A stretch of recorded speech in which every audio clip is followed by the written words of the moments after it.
Alô, comunidade das redes sociais! Mais uma vez aqui para tratarmos de mais um tema.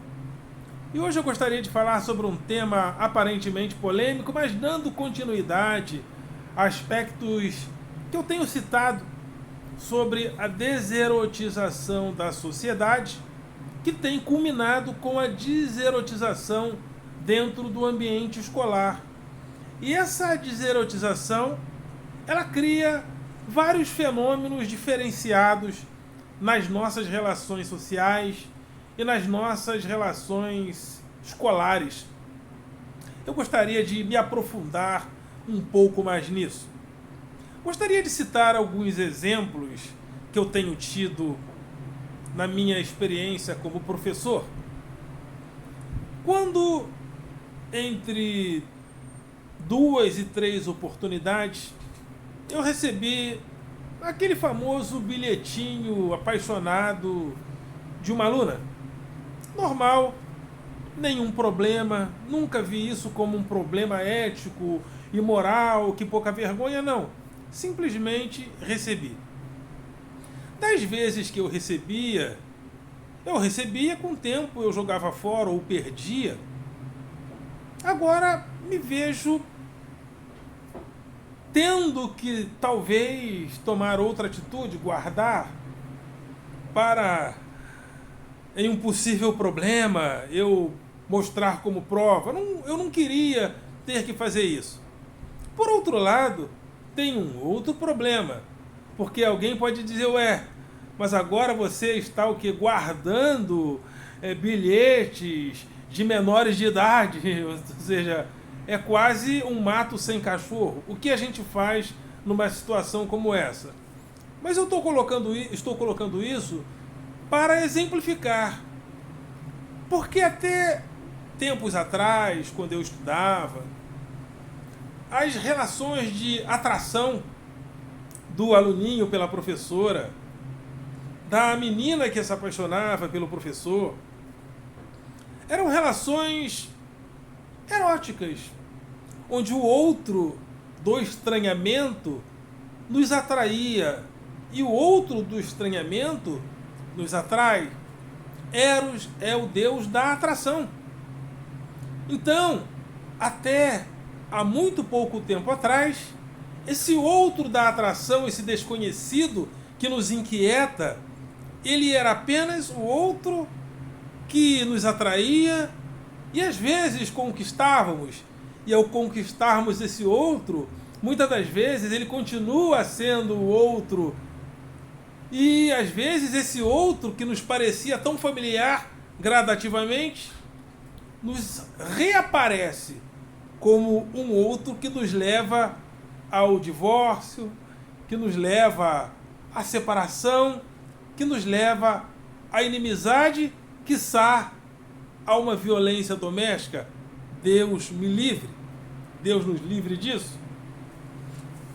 Mas o que tem acontecido na nossa era, no nosso tempo, é a deserotização das relações, a deserotização da cidade que não mais abriga casais atraídos um pelo outro para os lugares escuros. A gente olha para os lugares escuros da cidade, os lugares ermos, onde nós, na nossa adolescência e juventude, levávamos as menininhas. Esses lugares estão vazios, porque ele está também sob o olhar, aqui na Baixada Fluminense, até da milícia, que pode passar ali e dar um tiro no lugar, e um crente idiota, um evangélico babaca vai ligar para a milícia para eles ali, irem ali. Então, essa cidade erótica, ela foi, de uma certa forma, esvaziada em um contexto onde as nossas relações com o outro, ao invés de nos ligar diretamente ou corporalmente ou analogicamente a esse outro, hoje esse outro nos conecta, nós estamos conectados a esse outro. Então esse outro distante, que está em todos os lugares do mundo, está aqui nos nossos smartphones, expostos à nossa digitação e à nossa conexão.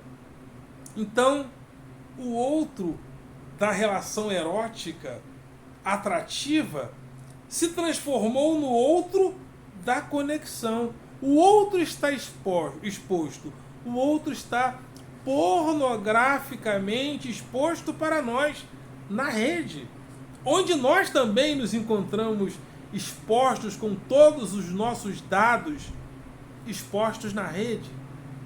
E a coisa é tão séria que nós vivemos uma relação como se a relação fosse uma relação de rostificação da realidade. Nós colocamos o nosso rosto na realidade e hipertrofiamos o nosso rosto na realidade. É como se a realidade fosse a realidade da selfie. Não é assim que nós fazemos quando viajamos? A todos os lugares onde vamos, precisamos pegar aquele monumento, aquele fenômeno da natureza e colocar o nosso rosto. As coisas precisam ter o nosso rosto, porque de uma certa forma as coisas precisam estar conectadas a nós, ainda que virtualmente, ainda que não analogicamente, ainda que não corporalmente ou fisicamente. Esse tipo de ambiente, ele se espraia pela sociedade. E eu observo o ambiente escolar e percebo esse tipo de deserotização. Por exemplo, quando estudávamos, nós percebíamos que no momento de intervalo, meninos e meninas tinham uma relação intersexual. Um diálogo entre meninos e meninas, um diálogo erótico entre meninos e meninas, homens e mulheres, gays, lésbicas e simpatizantes, mas hoje em dia é o grupinho de menina ali, grupinho de menino ali, acolá. De vez em quando os meninos saem, mesmo que eles sejam hétero, e saem, vão juntos no banheiro, fazer não sei o quê. Ou seja, parece que aquela relação intersexual, erótica, tradicional, ela tem se esvaído da nossa presença. E nos pátios das escolas, percebemos que os casazinhos de namorados não ficam mais em um canto com a mão, segurando a mão um do outro, não fazem carinho um no outro, e depois que termina a aula, eles não vão mais, não tem mais aquela conexão erótica de meninos e meninas indo para casa de mãos dadas. Aí alguém poderia me perguntar, mas professor, qual é a importância disso? Bom, para eu, que sou professor de filosofia, que dou aula de sociologia, isso tem muito a ver, porque esse é um fenômeno social de uma sociedade que deserotizou-se por demais. Então, aquela relação intersexual entre meninos e meninas, homens e mulheres, durante o intervalo, não existe mais. E alguém poderia até dizer assim, não, é porque hoje em dia há muita homossexualidade, as meninas estão querendo ficar com as meninas, os meninos estão querendo ficar com os meninos. Mas aí nós temos um outro problema colocado por Byung-Chul Han, que de repente vai gerar a maior polêmica. Mas Byung-Chul Han coloca que essa corrida de homens para ter outros homens e de mulheres para terem outras mulheres também é fruto da deserotização da nossa sociedade. Porque quem é o outro, na fenomenologia mais próxima, quem é o outro em relação à mulher? É o homem. E quem é a outra em relação ao homem? Quem é o outro em relação ao homem? É a mulher. Mas nessa sociedade deserotizada, o outro precisa ter o meu rosto. O outro precisa ter o meu corpo. O outro é a minha selfie. E quem é, fenomenologicamente, o eu mais próximo da mulher? Uma outra mulher. E quem é o eu mais próximo do homem? Um outro homem, guardadas as devidas proporções. Evidentemente, porque simplesmente dizer que a mulher não é o outro em relação a outra mulher e vice-versa em relação ao homem é simplista. Mas eu estou colocando essa posição de Byung-Chul Han que me parece interessante. Porque fenomenologicamente, repito, o outro em relação à mulher é o homem. E o outro em relação ao homem é a mulher. E por que que homens e mulheres a cada dia normalizam as suas relações entre si? Homem com homem, mulher com mulher. Também penso que por causa dessa sociedade onde o outro é atrofiado e o mesmo é hipertrofiado nas relações sociais. E isso também, e essa atrofiação do mesmo também chegou no ambiente escolar. Quem era o professor para uma aluna apaixonada? Era o outro quase intangível, era o outro que eu não podia alcançar, mas em algumas situações, algumas alcançavam. E havia essa relação de namoro, noivado, casamento e sexo. Há muitos exemplos nossos aqui de professores e alunos que se casavam ou se casaram, alguns, inclusive a relação começou na adolescência, depois as coisas evoluíram para isso, apesar de continuar acontecendo aqui ou acolá. Esse professor atrativo ou essa professora atrativa eles foram incluídos na deserotização da sociedade. E como a relação deserótica ela é direta, ela é de conexão, ela é pornográfica. Porque o que é pornografia? A pornografia eu chamaria de a ansiedade da sexualidade. Ela é a mais explícita ansiedade da erotização. Ela é a mais explícita ansiedade da sensualidade. Antigamente, quando achávamos uma professora linda, maravilhosa, ficávamos, olha, a tia Soraya nunca pode ouvir um vídeo meu, tem um bundão, né? Mas havia o maior respeito pela tia Soraya. Quando a tia Soraya falava, a gente, botava de castigo, botava virado para a parede. E as meninas também, que sonhavam com o professor, sonhavam. E depois se relacionava com outros meninos e esquecia aquele professor.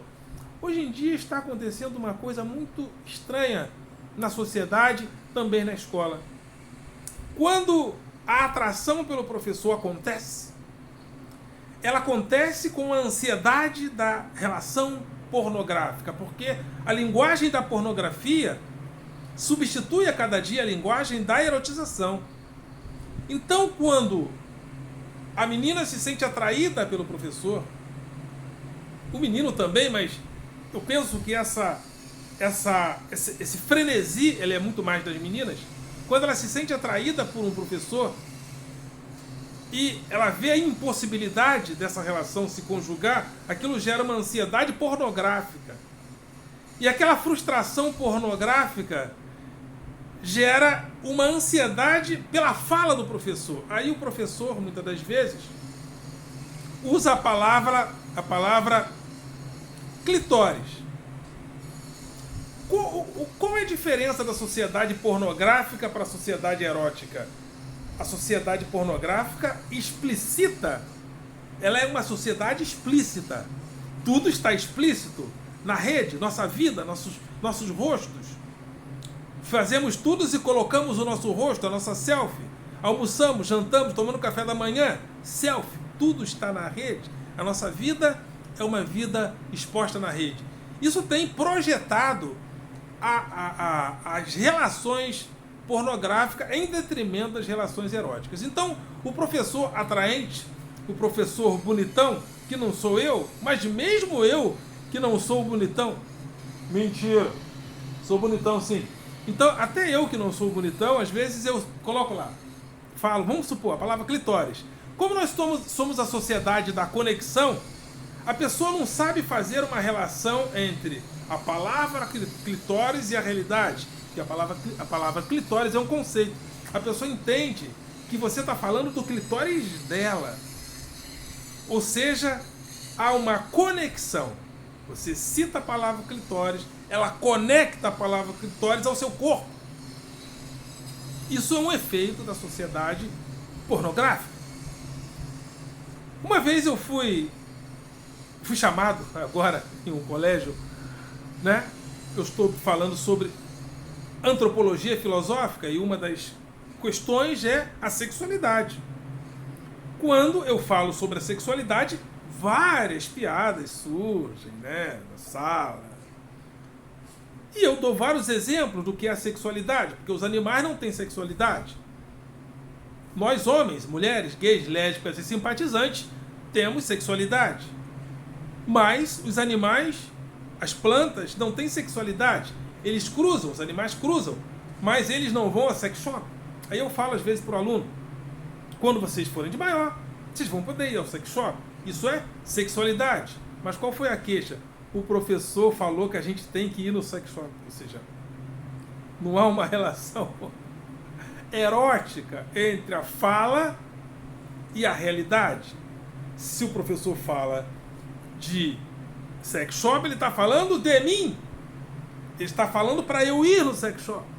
Ou seja, são relações diretas, são relações ansiosas, porque o que é a pornografia?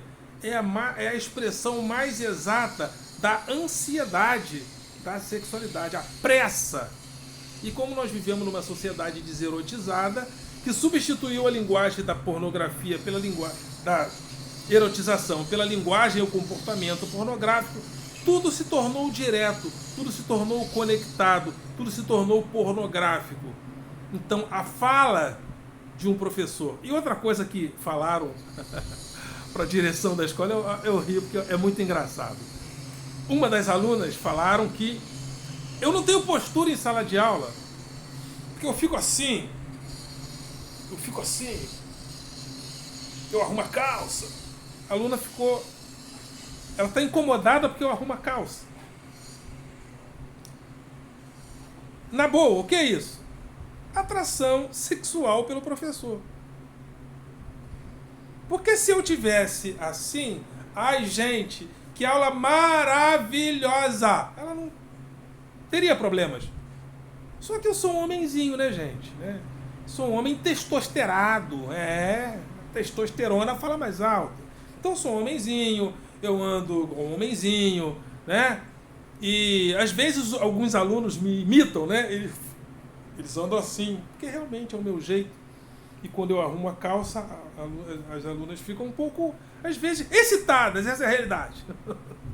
Só que elas não sabem lidar com isso, não sabem lidar eroticamente, como nós sabíamos lidar eroticamente com essas coisas.